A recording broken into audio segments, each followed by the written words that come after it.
Hey everyone. Wow, I forgot how much I hate this side of the lens. All right, well, I'm back and I'm gonna do another director's commentary here. We're gonna do the Nitro Challenge from 2014 tonight. So yeah, had a little bit of a speed bump occur in this little thing called life, but I'm coping and I'm back. I'm focusing on the icebreaker edit right now. It's coming along pretty good. I know it's long overdue, but my head just wasn't in it. You know, between COVID and other stuff, 2020 just, it kind of sucks. I've had no luck. No luck at all. So hopefully my luck changes. Because having some luck in my life would be great. Anyways, I think I got my technical problems figured out. I haven't seen any dropped frames. So yeah, the Nitro Challenge from 2014 was a super awesome race. It was very entertaining. It was my second Nitro Challenge. It was my first as a filmmaker or industry insider, whatever my official designation is. I'm not sure. But it was my second year. 2014 was the second year there. My first year was 2013. That was the year it snowed, hailed, rained, did everything under the sun. It was kind of sort of depressing to make the trek all the way from Canada to Phoenix to be almost rained out. And so when I filmed it in 2014, that was a big theme. I believe we completely lucked out that year with the weather. Obviously, the Nitro Challenge always has some kind of a challenge, and we'll go into that in the actual episode. But yeah, it's an awesome race. It's an awesome experience. It's one of a kind. And the first 3 episodes of Come Drive With Us were, what did I call it? It was like a bucket list theme. I hit up all the bucket list races. So I start with the Reedy race. That edit, incidentally, isn't my favorite. It's a hard edit because there's 12 rounds of racing. You can't really drop any of them. Whereas most races like this one we're gonna watch tonight is 3 rounds and then the mains. So it's a lot cleaner of an edit. Reedy is a really challenging edit. So to this day, it's not my favorite episode. And the commentary I was really nervous about. Well, I'm still nervous tonight because this is the wrong side of the lens. But the commentary was tough because I practiced. This one I'm completely winging it, and I'm not drinking any wine or anything else. So we'll see how this one goes. Anyways, like I was saying, the first 3 were bucket list races. This is the Nitro Challenge. And then hopefully next week I do Cactus. We'll see what my schedule looks like. But those 3 races were absolutely on my bucket list to be attendees. And in season 1, except for the Worlds, I actually raced and filmed. So it was quite the challenge. I didn't. We're not going to talk about my results like at all. Anyways, without further ado, I'm going to switch over to my laptop here and hit play. And this is the director's cut, so it's a little bit longer. There's some stuff that most of you may not have seen in it. Oh. And I just got a text message from my mom, which I'm going to turn off. So yeah, enjoy. I'll be here right with you. At the end of the day, any way you look at it, we're racing toy cars. Here's my buddy Eddie Lorette. Gave me one of the best intros. This is our vacation to have fun. And that's the way I look at RC car racing. And it's good to see that. Like, father, son, racing. That's good. That's good. I like that. It was a really good intro. Completely off the cuff, too. Like, truly one of the best. We all miss Eddie, I'm sure. Does anybody know what Eddie's doing?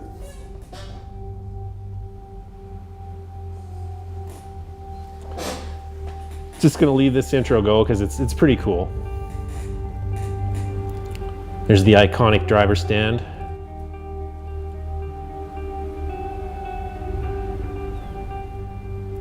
This is some of my very, very early drone shots. I didn't have much for stabilization, so they're a little rough.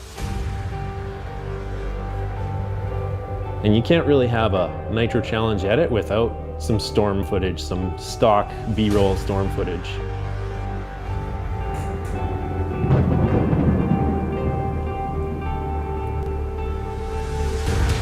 This was actually a shot that I took out of my parents' trailer, the hail hitting the clay from the 2013 episode, or sorry, the 2013 race. Again, this one was narrated by my buddy Howie Miller, my cousin actually, adopted. Stand-up comic, super funny guy. Dakota's Godzilla. I do miss his Godzilla. And Barry Pettit, you still owe me a handheld gimbal.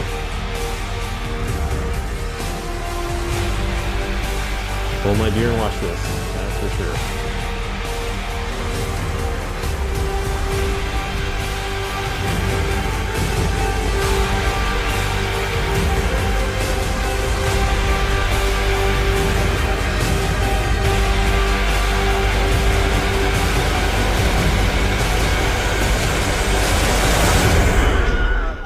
And there's the Wilhelm tree, which was used in over a thousand films, I'm told. It's Tuesday evening. And here's Daniel arriving. Daniel, he's got to be the 15 hardest working guy installment of the Nitro Challenge. in all of RC, I swear. Held annually in Phoenix, Arizona, this is one of the largest races in the world. And incidentally, at this race, they did 5th scale on one track.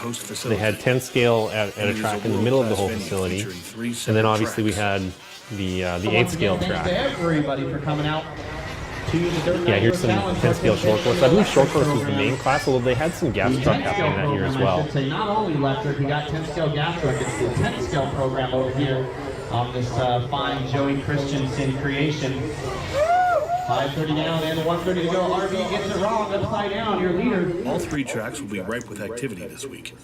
The 8th scale track will, however, be the primary focus. Yeah, What lots of does 8th this scale race action. mean This to is the a really attendees? hard track. Cold and snow and JQ. terrible weather conditions. We always get some crazy And there's Mr. Matson, the owner of Proline.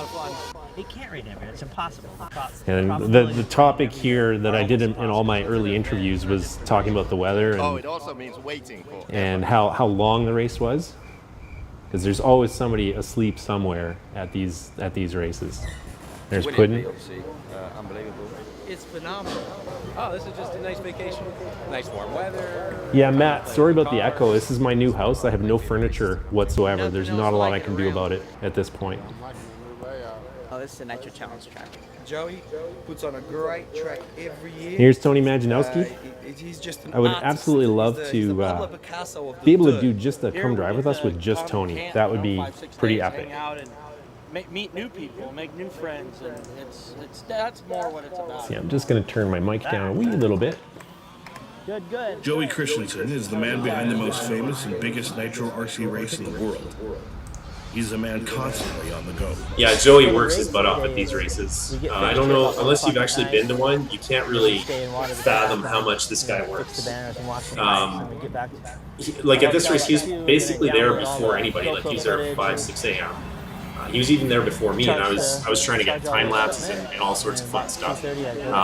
But yeah, he was there before me, and he was leaving after me. He was putting in 20-hour days. I don't even know how he could manage to do that. Get some coffees and come down here by 7:30. Real testament to him and his team. And they show up, I think, a month before the race starts to prep the facility. Because remember, they're not just building a track; they're building the infrastructure. You know, carving out the pit spaces for everyone, building the driver stand, the pit lane, everything. Exactly.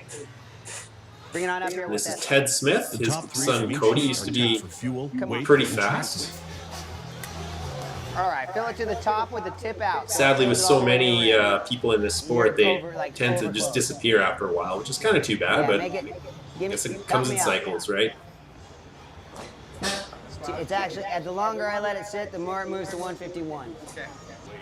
Here's Aaron doing some tech Man, you're right on the with money. nitro buggies. It's 125cc limit, and they're fairly strict about I that. didn't even see that. Not gonna race. They don't race after dark in Compton.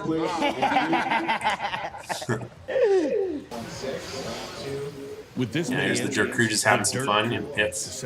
And what's interesting at these races, the pits it's like a little tent city, and in the center section, it's all the vendors like AMA, High Tech, Futaba, all the big vendors. And then obviously And the rest is, it's like a festival.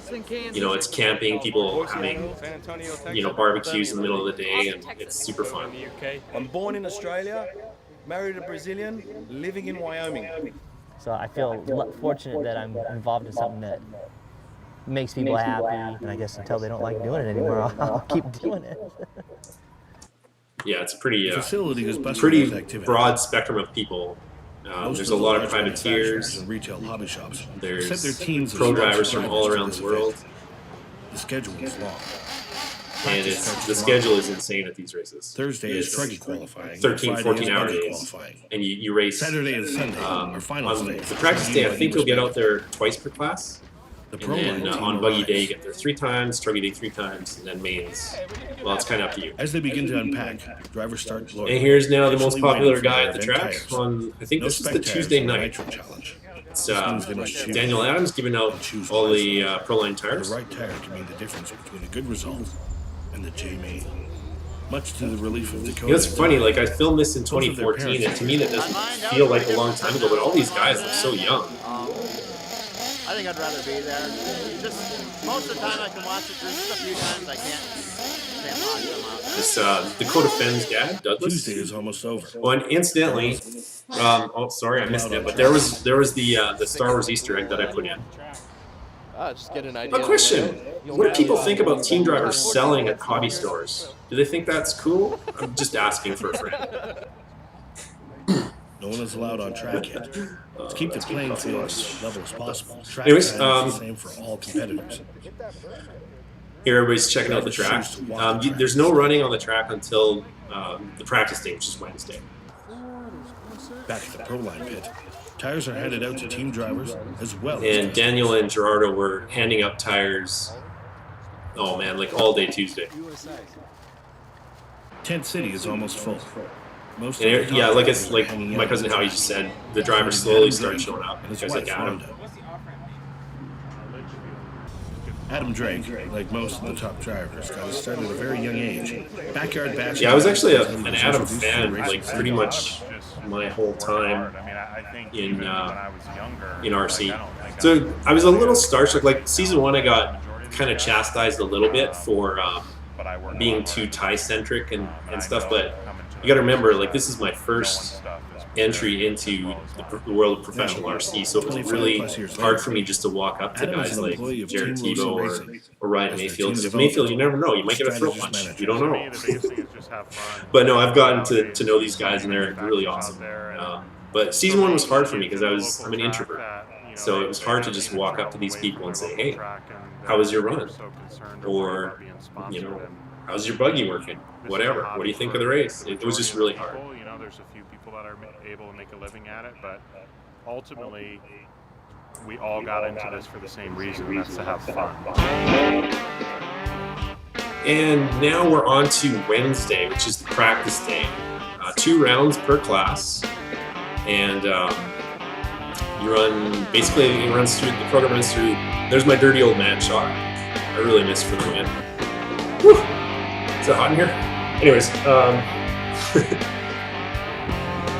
what was I saying? Totally got derailed there. Right. So you run twice per class. Runs through both Truggy and buggy. So Wednesday is literally the bonus day.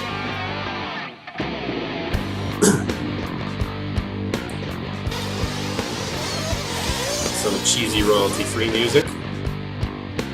And the lovely Dirt Girls. Incidentally, Francis, the one on the right, is now married to Joey. Paul King. It's a nice Americana shot. And it's funny, you know, again, like Mayfield and Ty, they look so young. And this, for me, this feels like it hasn't been that long. I mean, it was 6 years ago, I guess. Oh, let's check out the chat, see what's going on. Oh, Josh Boring is there. You know, everybody needs to like just stop what they're doing after this is over and just go to Josh Boring's Facebook page. It's hilarious. Unfortunately, Facebook hates his guts. I don't know. I'm surprised he's even able to watch this. T-shirts and all that stuff will be here. Hi, Josh. You get a T-shirt, you get the participation sticker, a lot of cool stuff. Wednesday, seating practice. So yeah, seating practice is your top 3 consecutive fast laps. which on a track like this is really hard. Because I think the weather was cooperated for the race, but for the build it was really wet, so the track was really bumpy right out of the Each gate. jump in itself is not that bad, but just trying to put it all together. Overall, it's good. I mean, the car was fairly easy to drive, and my heat actually had a lot of good guys, so I was able to kind of judge and pace myself off them. So overall, it's good. Solid first run. Gord prepares Ty's Truggy for another practice run. Yeah, this track is really challenging. Can't remember if it was the 9-pack here. I'm just trying to pay attention to see if it was.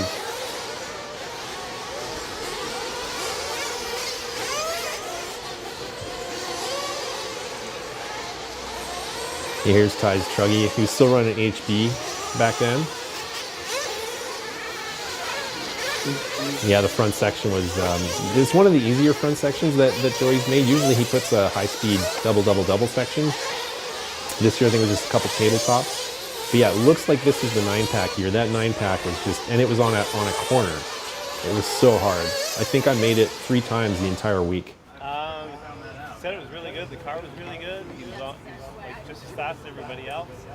We're going to try a couple of changes, but So practice day for the pros is pretty tough because they only get a little bit of time on the track. Well, it's not just tough for the pros; it's tough for everyone. Ty has won the Truggy class at the Nitro Challenge for the past 2 years. But it's super critical because if you have a bad seating, you could end up in a round, or sorry, in a qualifier with a bunch of squids, and nobody's really kind to anyone at the Nitro Challenge in the lower heats. It's carnage.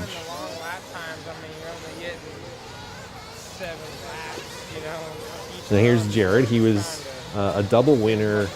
Oh shoot! I think in 2008. I think he struggled a little bit at this race this year. Ryan Cavallari, the winner of the Reedy race, was up. Will any of his Reedy win translate into swagger at this event? And this was interesting. This was the year that Associated was running. Oh man, somebody might have to help me with this. I think it was called The Crate. It was Jesse Roberts' creation, if I recall. So the Associated guys, they weren't having too much fun this year. It's I think it was the only time I was asked not to film in a pit, and rightly so, because they were not happy with the progress or lack thereof of that car. They've recently turned it around with their new buggy program, but that year it was a struggle. This is pretty funny. Leanne is manually calculating where Ty's position is. Yeah, I was buck wild the last one. Keeping that. yeah, but you can't keep this from this round and another one. No, I know. The first run was just a lot more solid. That one I was getting a little buck. You can check it. I might be wrong. So did you manually score No, I wouldn't do something so crazy like that. No, she has a spreadsheet over here. What do you think I am, one of those crazy RC moms? Yes, we do. It's confirmed. My lap time is good, so overall really solid. Happy first run. Sunsets, the lights go on. Seating Yeah, the practice Phoenix continues sunsets well are into the night. amazing. Another buggy I'll race always for miss Ty. this location. Like the California Nitro Challenge is awesome in its own unique way, but this was something super special.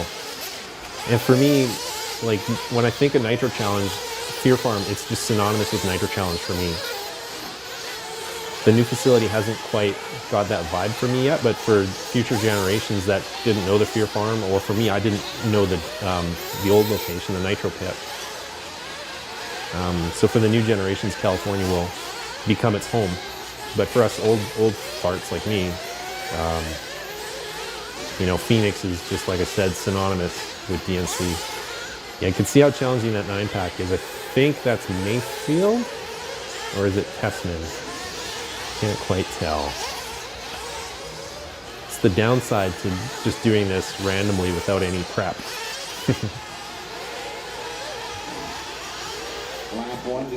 Yeah, it's just such a fun layout that he made there. Yeah, that's Mayfield. Wait, you can't do that. You get off your rhythm, just calm. This is about as angry as the Tessmans get. It's overly well. I don't even know if I got 3 good laps, so just have to see what happened. Crashed quite a bit, trying to get the rhythm section down, but it's kind of blowing out, so it's hard to find a spot now. Trace is always tough just because you... A little bit of sarcasm there because I have seen Gord get pretty fired up. Just going to see what's up in the chat. track changes a lot. Maddox Gorin, my next video is in the works. It's the icebreaker. It should be soon. So prestigious and so awesome to win. Well, that's interesting. So playing video games in the pit. The Fear Farm is still exists. Maddox, reply to the chat so we can kind of chat about that a little bit. What was really cool at the Nitro Challenge is Joey had so much room. He was able to set up like kind of a fun area where there was video games and like lounge chairs. It was really cool. Had an awesome vibe. So here Elliot he's talking about he doesn't run Truggy too much, and I don't think he ran. He didn't run Truggy this year. He was just running e-buggy and nitro buggy, so he was basically getting a lot less stick time than everybody else. So he was just kind of talking about how difficult it was, but he doesn't run Truggy in Europe because that's a non-existent class in Europe. That jump section stuff. The track conditions a lot different. Getting used to the track and seeing how the cars work and getting all that engines dialed and stuff. And then last year I went out there and tried to get cleaner laps and really find out where I was going to drive, where the bumps were starting to come in and stuff like that. So that's the real challenge. I mean, these guys, like they unlike the Joes, the pros memorize the entire track, every divot. And that's really what sets them apart. And at the smaller tracks, the pros are maybe a second faster than schmucks like us. At a race like this, it's like 6, 7, 8, 9 seconds. It's really depressing when you look at your lap times compared to the pros. I would much rather be with my dad and be yelling. Hey Kevin Palmer, what's up? Well, thanks. I'm doing my best. I don't do live broadcasts all that often, as you know. So I'm just trying to just kind of wade my way through this. But thanks. Hopefully you and CJ are doing good. Look forward to seeing you guys in maybe 21 when I can travel to the US. Handle your relationships and your temper and be competitive and work together as a team. And yeah, I think it's really cool. I like it for the father and son time. Yeah, I enjoy it. I'm really proud of you guys. Everything. My mom would drop me off at the track, and my dad would come every now and then and stuff. But they really weren't into it like I was. I think they thought it was a fad that I would grow out of. Yeah, my parents said the same thing. When I started this episode, Mr. Matson actually, he's my producer, co-producer, he suggested doing the father and son thing. Because it is a theme in RC. There are a lot of father and son teams. Like at this race, there's Cody King and his dad, there's Ty and his dad, there's Dakota and his parents. I'm sure there's a few more. There's Ted Smith that we saw there a bit ago. So there was a lot of father and sons. It's one of the things that actually got Joey into it as well. And Wayne Ma from Edmonton and his dad were also there. I don't know everything and almost don't know anything.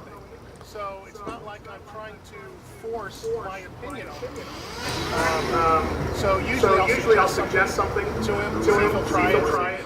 So based on Cody's body language, I think Ted is full of shit right now. I'm pretty sure he forces his opinion on him a little bit aggressively. I can't remember if we saw that later on in the episode or not. Like I said, I haven't watched this one in years. I don't know, just trying to think about too much. Wow, they look so young. The more you race, it's crazy. the easier it kind of gets for me. But yeah, as long as I can remember, Ty and his dad were teammates. They were in the pits wrenching, and they were learning everything right from start all together. And then another family team was, I can't remember the family name. I only remember Rachel's name. Well, look at her. Oh no. Anyways, they were a whole family, and they ran a company called For the Win. I believe they made bodies. So yeah, they were there as a whole family of siblings. So that was pretty cool. And then obviously Rhonda and Adam were there as husband and wife. So that was pretty cool. So after seating practice is done, we get into qualifying, and it's basically off your seating order is how you get put into heats. So you want to come out of seating with as good a 3-lap run as you can get. Because if you end up in a heat of squids, you're gonna hate the Nitro Challenge with a passion. Obviously in the pro heats, it's not like that. There's a lot more respect for people, but in the open class, oh my gosh, it is horrendous. And this year we were all pitted under the Pro Line tent, so that was pretty fun. And I think for the most part, for the first day they were running M3s, and then they switched over to the X. This was years and years before the S compound even existed. On top of the Pro Truggy division. If I recall, Ty had a pretty good seeding round, and he made it into the top heat, and I think he was top seed, if I recall. I wasn't listening to my cousin Howie. Maybe I should have been doing that instead of yapping. Hey Daryl, how's it going? So Corey Harris, it's not reverb. I'm in a new house with no furniture. There's nothing I can do about it at this point. For the next one, I might move into the basement. Kept getting faster throughout the run, so I knew if I kept my pace, and I'd be there at the So end. sorry if the sound isn't completely perfect, but it's I blame the brick. They were supposed to deliver my couch like a month ago, and it's gonna be a month late, so we got echo. I think like 0.3 of a second. Yeah, that's just like one little small bobble. Yeah, that was the small bobble that Dakota had. One tiny mistake and you're missing TQ. And then Adam, something started on fire for him, so he ended up having a really bad first qualifier. And for the first round, you need to get in a good, just something. You need to get a good finish so you can get into either the A or the B. Because if you're in the C, even in the pro class, man, it's an uphill battle. We got 2 more. It was actually going okay. I was on a time that was Yeah, sorry Corey Harris. Like I said, I'm doing my best here with the audio. It's an empty house. Wow, he looks so young. Oh my goodness, this is so fun to watch. There's a little promise out there, so I actually got mad respect for Ryan. He's always been one of my favorites. Round 2. And for the first 2 episodes, every time I talked to him, I was like a total fanboy, like just nerding out. I just thought it was so cool. Holy crap, I'm interviewing Ryan freaking Mayfield. This is awesome. And there's, you saw at the bottom right there was Marcus Gelhart. He was kind of one of the early videographers or cinematographers in the RC industry. Super awesome. He was so good, in fact, that he graduated to working for Mercedes-Benz, if I recall. I think he does professional TV commercials now. He deserved it, I guess. Yes, Peter Husser, I am a Ryan Mayfield fanboy because we're kindred spirits. We have no brain-mouth filter whatsoever. And I'm an excuse generator when I race, and so is Ryan. Cody does the same. The fumes were kind of bad at night, so that's why you might see a few more respirators. The fumes just kind of hung around at low altitudes all throughout the racing facility. The top 3 repeatedly swapped positions. Tebow struggles with consistency through the 9-pack. Yes, I guess it could be honesty, Peter. Peter just said, in other words, honesty about being an excuse generator. And here we're following Jared still. Yeah, I should have printed off some results at the very least because I'm not sure if he was doing good in Truggy. I know in 2008 he killed it. Like it was a pretty decisive victory for him. Granted, that was over at the Nitro pit. But yeah, it was good to see him double up for sure. Let's just see what's going on here. It's the Blu-ray cut, so I didn't have as much commentary during the track follows. Continuing struggles through the rhythm section, but it wasn't enough. Ty wins the round and is the overall TQ in Truggy. Yeah, so Ty did get the overall TQ. Here's that 9-pack. So on qualifying day, it wasn't too bad, but by the time we got to mains, there was like a sweet spot that was maybe 18 inches wide that you had to hit lap after lap to make it 100%. Hopefully I can just not crash and be there all the way to the end. It was a really good run. His truck was good. He drove good. I think we're ready for the mains. Hopefully they can get a clean breakaway. It should be a good battle between Dakota and him, I think. Friday is buggy day. So yeah, now we're on to Friday, Rigorous day of qualifying. which is just buggies that day. Track changed since seating practice? There's Ty, Cav. I think is that Corn between them? I'm not sure. The patented Joey step up.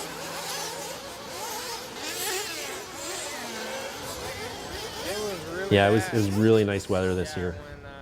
just had a ton of crashes. So I think it was like 65, 70 the whole weekend. It was awesome. I just wasn't paying attention to the track. I didn't realize. But the track was getting really dry, and like I think this is sort of when the whole black groove thing sort of started. Like I don't know if that's the right term, but it looks like it has tons of grip, but it's super slippery. We'll be good next round. So And the drivers are really struggling to figure that groove out. This was years before J Concepts had their line of tires that pretty much has dominated the black groove. And this is years before S compound existed, so I know the drivers were really struggling to find it. And then to make matters worse, Joey's watering schedule was a little lackluster, and we find out a bit later why he wasn't watering as much as he should have. But the track it got so slick, so slick. Patrick, the icebreaker video is coming along swimmingly. Just had to deal with some personal stuff, and I just wasn't feeling a vibe for it, and now I'm back.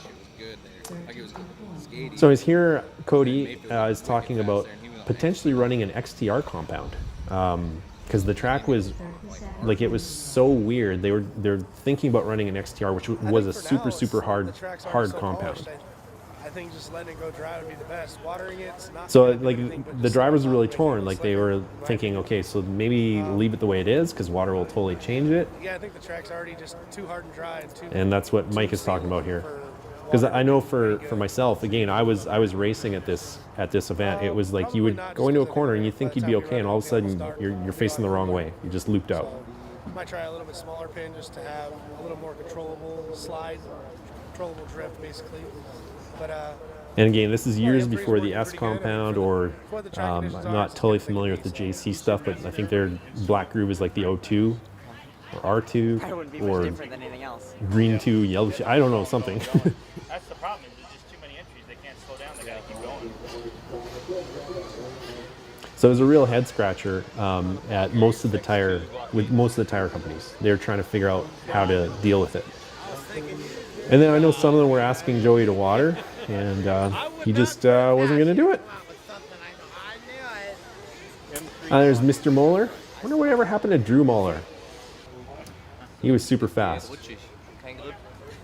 Yarn. Surface was very yeah, here's a good shot of the track. Sections were glazed, polished even, while other parts. Yeah, it was actually kind of, it had a sheen to it, like it was sort of shiny. We got water pump snapped, so he's fixing that right now, and then he's gonna be right back over. Yeah, we just gotta make sure that we got water because it's gonna be bad. So what actually happened is the water pump broke. Moving all the way to the front. Yeah, buddy. And the dirt crew was scrambling to figure out what to do, and I think they ended up having to run to the hardware store to get a brand new pump. Water pump is broken down. Got it.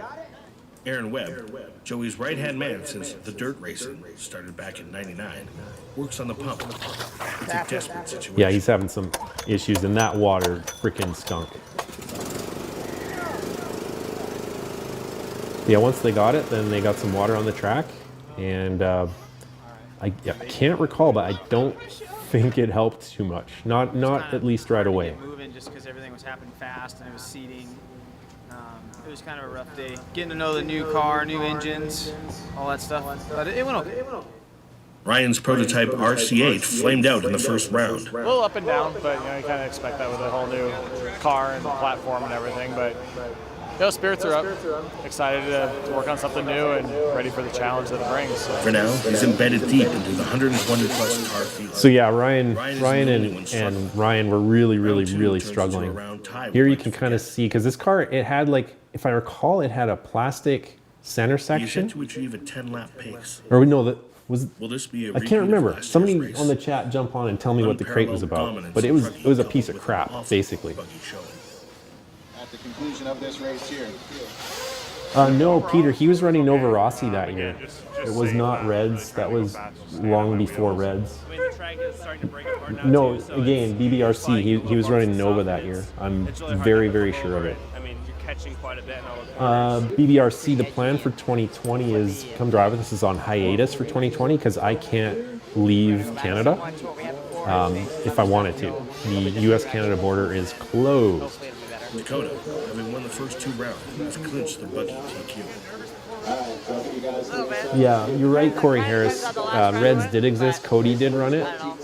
But I'm very, very sure that Ryan was on Nova. But again, I could be wrong. I didn't watch this beforehand. Sorry. Beautiful sunset shot. I just love the Phoenix sunset. Mayfield's prototype Love car it. isn't handling well. Flustered, his timing is off. And here we're back to Mayfield. You can see his timing was a little bit off on that triple. Triple. Yeah, he was not a happy camper. And you know, a lot of people come down on the pros when they're grumpy at these races, but man, it's their day job. You know, and there's money up for grabs. Like, I don't know what the contingency is for DNC. I've heard it's between $4,000 and $8,000. So I mean, it might be more, it might be less. I don't really know. But hey, if I'm losing out on $8,000, I'm gonna be pissed too. The pressure these drivers are under is enormous.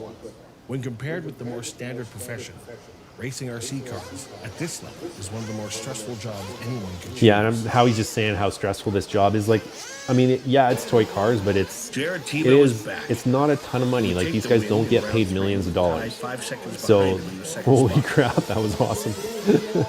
So they have to win when they can, and it's such a short window for a lot of these guys. Chewed up 9-pack denies him this. Yeah, I think that's Adam struggling with the 9-pack, or was that Dakota? I can't quite tell. Ooh, that's a bad lap, whoever that is. But I mean, these layouts they're so chewed up. And this one, like I said earlier in the broadcast, it rained during the build.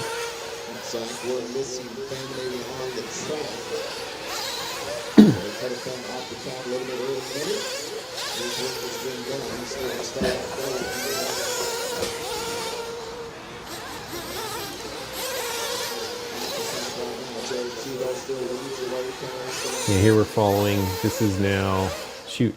It is a great Old time Eyes. for Jared to find his mojo. Yeah, Jared had a good run. I think he TQ'd that round. Going into a main event. He was like second or third, starting from the main, if I recall. And finals at the DNC are they're pretty exciting. Nice sunset shot. And incidentally, the first time I attempted mushy music in a Come Drive With Us. Some nice piano songs here.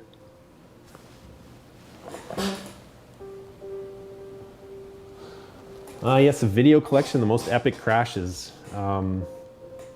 Yeah, maybe when I can do that in 21 when the pros hit the track for the first time against each other all together. So yes, Dakota TQ'd Nitro Buggy this year. That's right. He was just crazy fast. Beautiful shot. Love that shot. Adrian Bertine, the creator of the Orion engines, there in the foreground. It's a beautiful shot. Love this song too. It's just perfect. So a little bit about my music tastes. I love heavy metal. So it actually surprised a lot of people that I use a lot of classical music in Come Drive With Us, but when I started doing this, everybody was doing slow motion dubstep, and it just drove me crazy. I just wanted to do something different, so I just kind of took a more cinematic approach to it. Incidentally, right after this shot ended, Joey yelled at me and told me never to get on the track again. He didn't want me on the track for the starts. I basically had to beg and plead with him to get on for the mains, but I can't remember if he let me or not. We'll find out in a bit. Yeah, I mean, I'm starting out front and Ty's starting behind me, so I'm not going to have any issues with him getting into me or anything. Really Thanks, BBRC. That means a lot. And then just not make any mistakes on the jumps. So BBRC is just thanking me for excellent video compilations. They're a lot of work, but at the end of the day, they are so worth it. This installment of the Nitro Challenge is almost over. So the mains are run over 2 days at DNC. Saturday is only Truggy Day and e-buggy, and then Sunday is just Nitro Buggy. So for me at this race, like I said very early in the broadcast, I was racing as well, but I don't own a Truggy. Oh hey, there's me. This is probably the only time I put myself on film, and you can tell I'm super nervous, just like I am now. Here Ted's talking about fuel mileage. I could bring him in anytime after 3 minutes and we can make the rest of the race. Like, see, I don't even want to do the picture-in-picture. That's how much I hate being on camera. Just hate it. Hate it. Anyways, here is Cody. I think he was in the C main in Truggy, and he really wanted to bump out of it. But you know, the C main isn't. Oh no, it's the B main. This is the B main. He bumped out of the C and made it into the B, if I recall. And I mean, it was a pretty stacked B main because we saw Ronafalk was BQ, and Cavalieri was in it. The 9-pack is wonderfully disintegrated. Yeah, the 9-pack was wonderfully disintegrated. Yeah, see, even there, I think that was, what's his name? Shoot. Crap. Anyways, it was a stacked B main is my point. Unfortunately, Cody Smith had some issues. Yeah, there's Ronafalk getting wrong in the 9-pack. I mean, the 9-pack just got disintegrated. Like, you can just see the shape of the jumps is totally gone. I think for us squids, by the time we got to mains, it was like a single. Cody Smith fought to the very end, but he wouldn't make the cut this year. He rests all his hopes. Sorry for my squeaky chair too. Challenge on his buggy run tomorrow. The buggy mains are run on Sunday. Cole Ogden, yeah. Why did I forget Cole's name? Good lord. Thanks, Austin. Pitmen are ready with strategy as well as tools in hand. The longer the mains, the more important here's Mullet Guy. Strategy is. And I'm not going to say anything about Rachel. I promise. There's a cool shot of Ted watching his son going over the front section.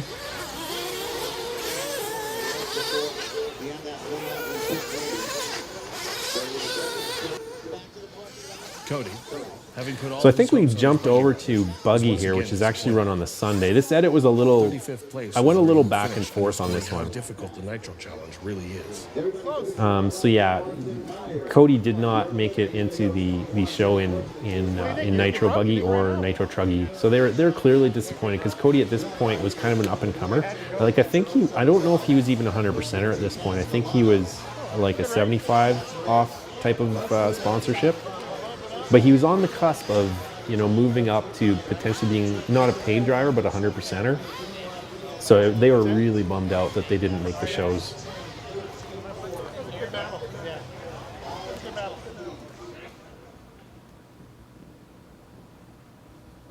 It is time for the Pro Buggy B main. Yeah, here we're doing the Pro Buggy B, where Mayfield was actually stuck in, as well as Adam. The start is clean for most. Not Adam. Adam got completely owned by Pavitas, if I recall. He will have to work his way up. He went from fairly close up to the front to all the way to the back of the B. And this is actually going to be a theme with Adam. I think I talked about this in the Sick Cross video. He just gets crappy starts, like horrible starts.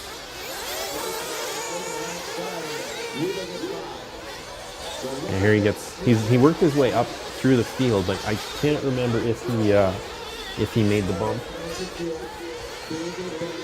Here we're following Adam Drake a little bit in the Nitro Buggy B main from the Sunday of the Nitro Challenge, going through the 9-pack. So he didn't do it too bad. He did a triple and then a double single, so that's not bad.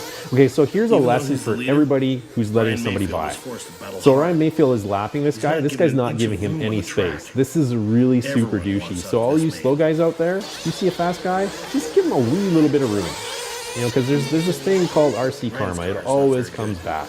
He does manage to win the B main, but he will carry the burden of an ill. So yeah, here's more of Ryan's struggles. Adam, I think he bumped out, but the deficit he did nothing in the main. Was too great to overcome, even though he was clearly frustrated. Yes, Peter. Here we see Adam and Pavitas kind of not really getting into it. I didn't include that. They I think got into it a little bit later, but I mean it happens. You know, at this level, these guys are getting paid. There's money involved, so it's tough. It's really tough. Anyways, yeah, Peter, Ryan Mayfield was running Associated back then. Yeah, I felt really douchey even asking him that. At least he didn't throat punch me. Sibo. I'm gonna go with Barry Pettit. Ty Tesman.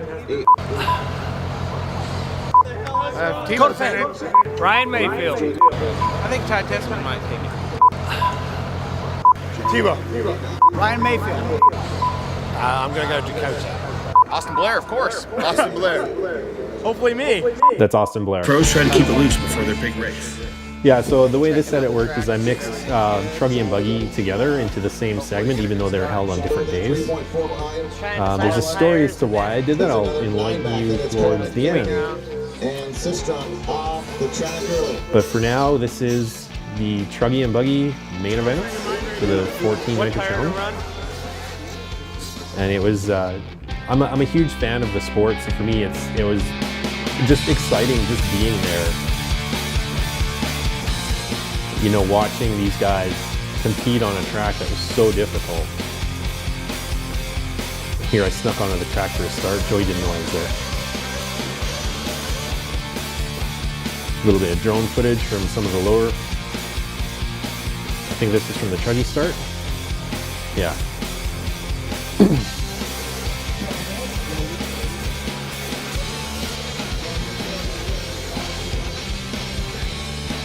And this was like pretty much the craziest filming position ever because like buggies were getting that wrong all week. I don't know how many times I almost got hit, but it took me years before I took a buggy. Oh, that's not true. It was the very next year I was shooting a promo for RC Tracks Las Vegas, and Kenny Johnson's kid smoked me. Kyle just smoked me right in the thigh. But I got the shot, and that's all that counts, right?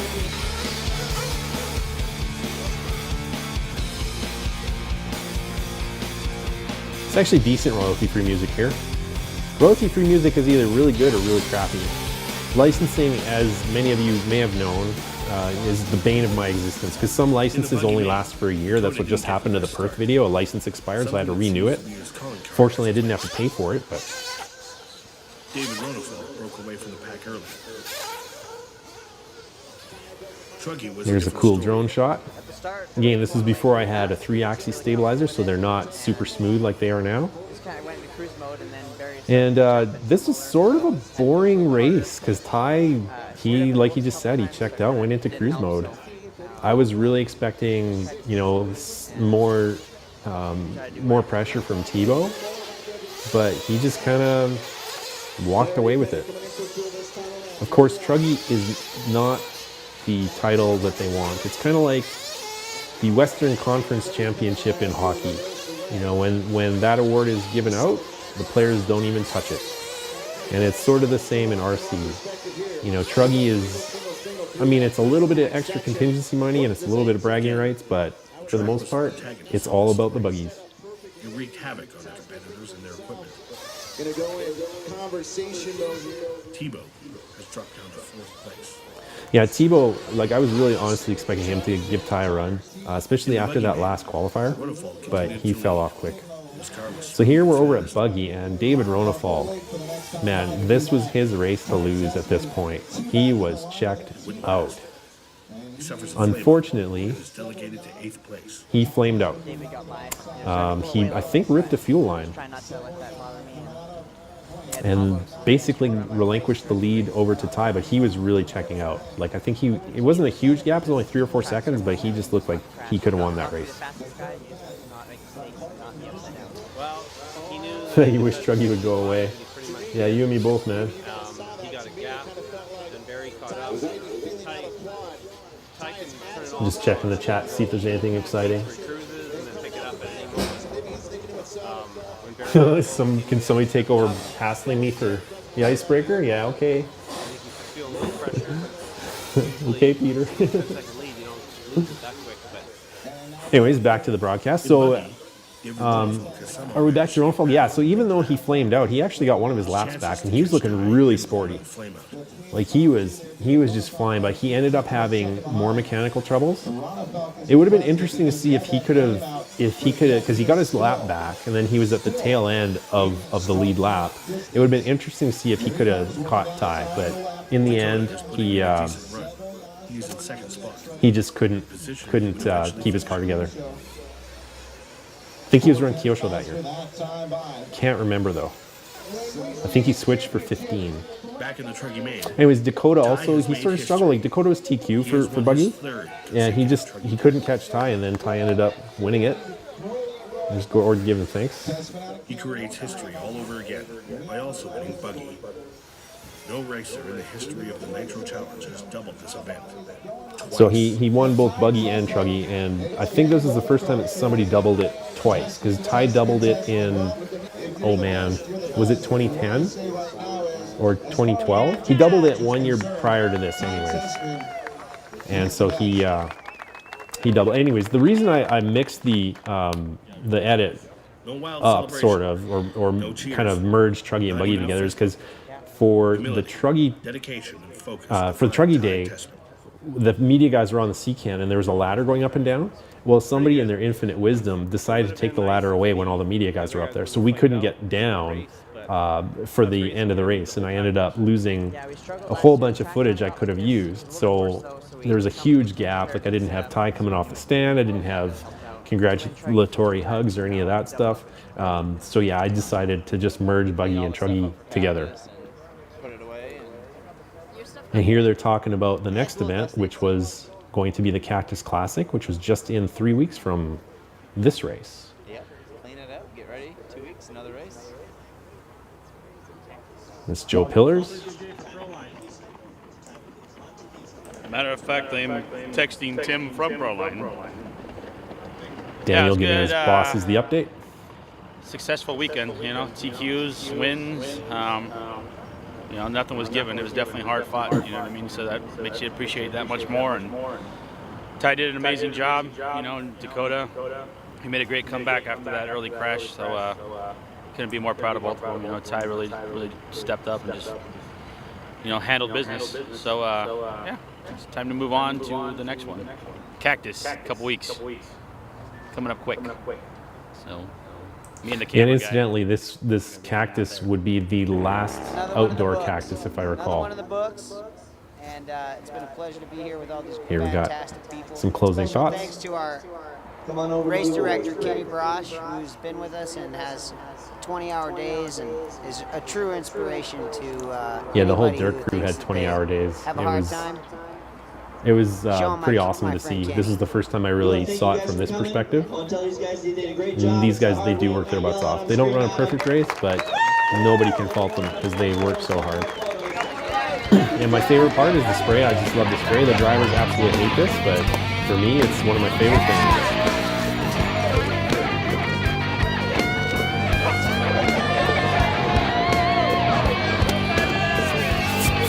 Inside, he got really wet on both nights, and it wasn't super warm. You know, it was maybe 40 Fahrenheit, maybe 45, so not awesome. That's a wrap.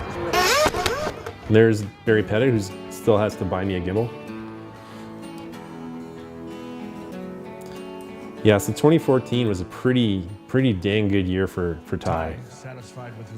He doubled here at DNC. He did his best at the Reedy race. I think he ended up getting more points in 2017 at the Reedy race, but he made the podium, which is the first time he'd done that. And then I think he won the Neo race that year as well. I think he won Neo, and obviously he won the Worlds. So we got some cool edits to go through, and here's my end credit sequence. I like to put everybody, like the finishing order for every single person in here. I think it was Derek Threat did that in one of his videos, and I just thought that was a really cool idea. Derek Threat was the A-Main guy. He did that in one of his videos. I think it was for one of their Neo videos that he did it for, and I just thought it was a cool idea, so I started doing that. And then there's Leanne making fun of how my pinky rides up when I drive.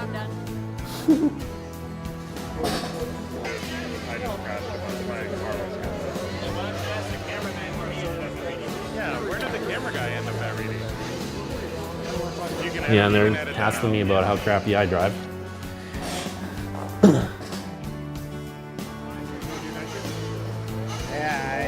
All right, let's check out the chat room and see what's going on, see if we got time for some Q&A here. Yeah, because if you're on a win, you don't want me anywhere near a nitro engine. Yeah, there's Torrance, he hates nitro. I'm sorry, he doesn't hate nitro, he hates pitting for nitro and tuning. All right. So I like putting some outtakes here. That's one of the other things I do. Can it still hear me? I don't know. You're the guy to ask. Me? I'm asking you. Exactly. I'm asking you. You do all the tires. Yeah, what do we need to run? All right, so on the chat, let's see. So next video, I get a lot of that question. It's coming. I'm doing my best.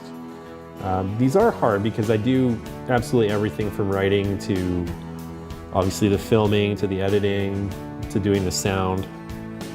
It's Ty being a jackass. That's awesome. It's just hard to do these and have a full-time job, you know, and deal with a pandemic and all sorts of other stuff. I don't really know because I always still play So let's see here. Drake December. I'm not really sure why Truggy's frowned upon. I just don't like what they look like. They just look silly. And it does teach you some really bad habits.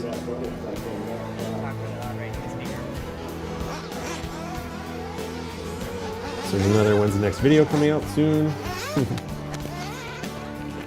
Yeah, that was, thanks Barry. Whatever happened to Barry Pettit? Anybody have his address so I can send him an invoice? Yeah, you can see how much I actually do on these. It's kind of silly having my name over and over and over, but it is what it is. And there's a special thanks. Yeah, this is the last video that I used my cousin Howie on. I liked his voice, but it was just a little, wasn't exciting enough. It would take the win with Ty 5. Oh, here we got some outtakes. Let's say win as well instead of win. Yeah, okay. Win. I mean, I'm sure he farts up He, there. yeah, he's got it. Okay. Yeah, so that is the Nitro Challenge. I'm just going to switch my view here. And I'm going to put my ugly mug on the screen for you guys, I guess. All right, so let's go through the chat here a little bit. Is there a useful... Yeah, Derek, I'm looking forward to the icebreaker video as well. It's coming. That's, if I had $1 for every time somebody asked me that, I'd have at least $1,000 right now. Icebreaker was pretty fun. Had some challenges with a few of the people, but it's I'm trying my best to leave that aside because it is a Proline video. And what's interesting about Proline, like I did get a lot of flack, as I mentioned really early in the broadcast, about just kind of focusing so much on Ty. But like I said, I was really shy, and it took me a while to kind of come out of my shell, and I ended up building kind of a race persona that I put on to, you know, be extroverted and be able to go up to these people. But I gotta give a shout out to Proline because they've never told me not to interview someone. And a lot of these videos, like, you know, I'm not gonna lie, J Concepts has had some really good successes, and it's really cool how Proline is looking at it from the perspective of the sport overall and what's good for the sport, and they've never told me to not film anyone. So Drake December is asking if there's a useful way to learn how to drive an RC car around the track, as far as when you brake and accelerate and ways of drifting. You know, it's a lot of the drivers do race clinics. I know the Testmans, they're doing one in Calgary, Alberta. I know that doesn't help you probably, but I know a lot of the drivers do clinics all over the US. And I think joining one of those driving clinics is probably the best way to do it. I don't know which of the US pros do them. I know Adam has done them in the past. So that's probably one of the best ways to learn. The other thing is just go to your local track and just talk to the club pros and just kind of ask them the question.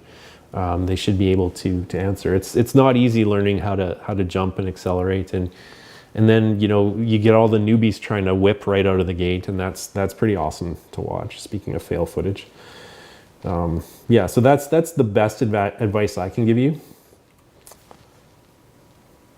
The Cactus Classic is now at Hobby Action. Well, sort of. It's called the Desert Classic because I think there's a copyright issue or something with the Cactus Classic branding. I think Adam from Hobbytown still owns it or something. There's some drama around using the name, but for all intents and purposes, yeah, it is basically the Cactus Classic. But I'll go into my thoughts on the Cactus Classic, obviously, when I cover that video. But to me, it was always an outdoor race. As soon as that race moved indoors, it was dead. That was kind of it.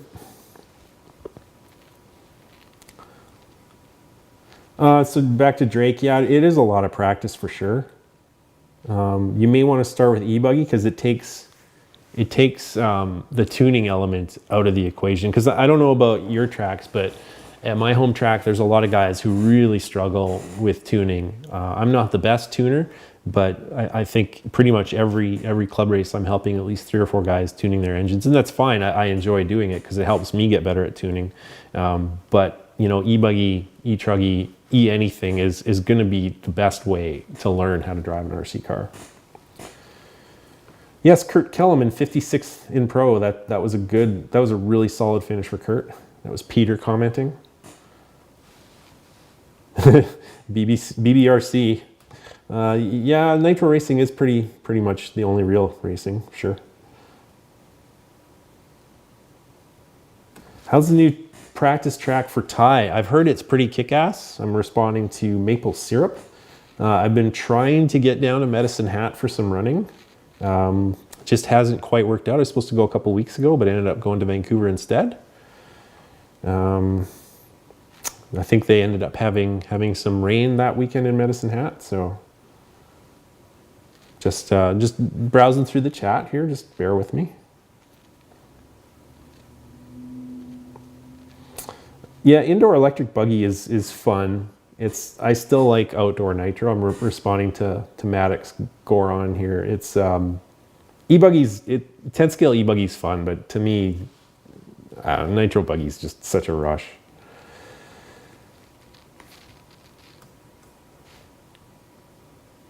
Daryl Dombrowski, yes, I am still racing. I just haven't done as much this year because the track just opened because the COVID restrictions are easing up. It is kind of frustrating. I think we can only have 5 guys on the stand.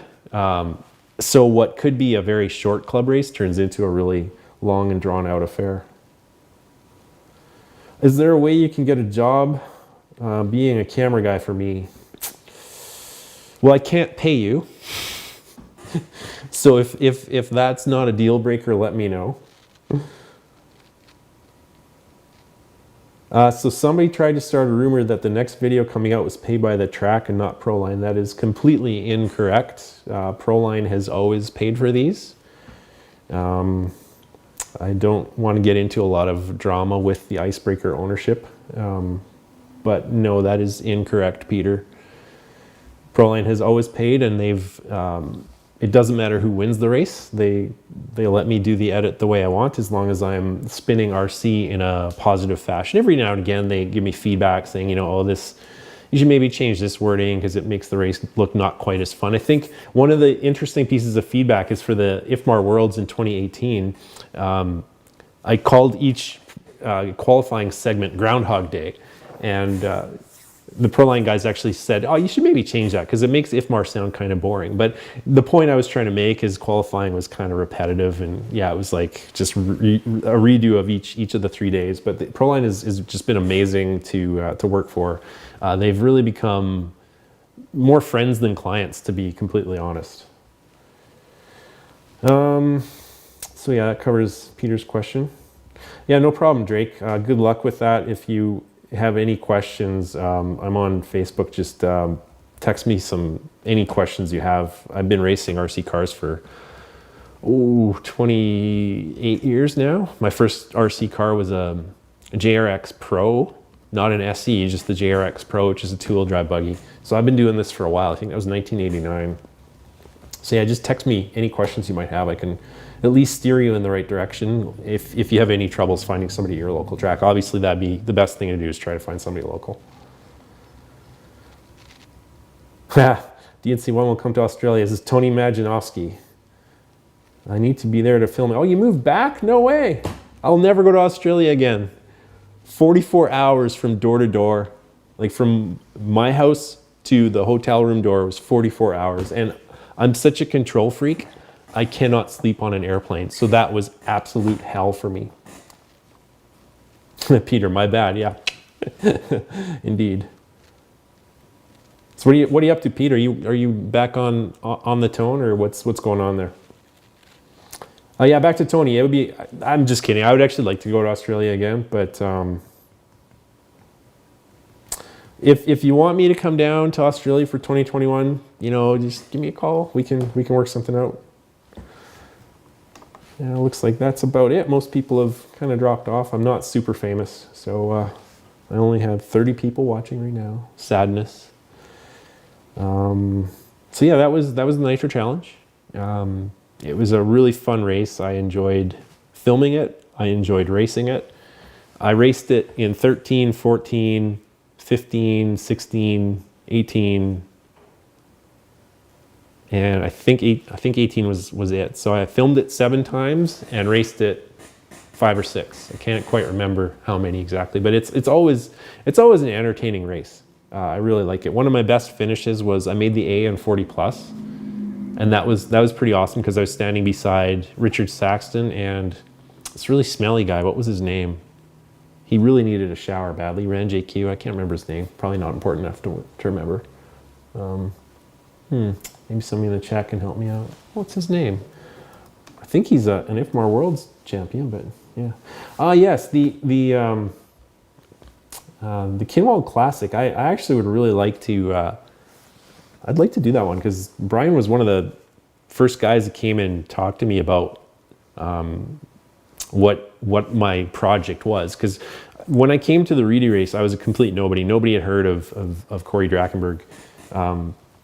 So it was just nice for Brian, who when I was growing up, I looked up to him. Well, not really growing up, but when I was a fan of RC in my early 20s, you know, I was watching Brian Kinwald kill it in Tool Buggy.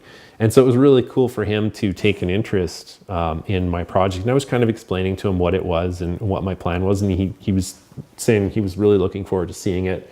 And after the Reedy episode came out, he you know took the time to send me a message saying that he really enjoyed it and thanked me for doing it. So that was awesome.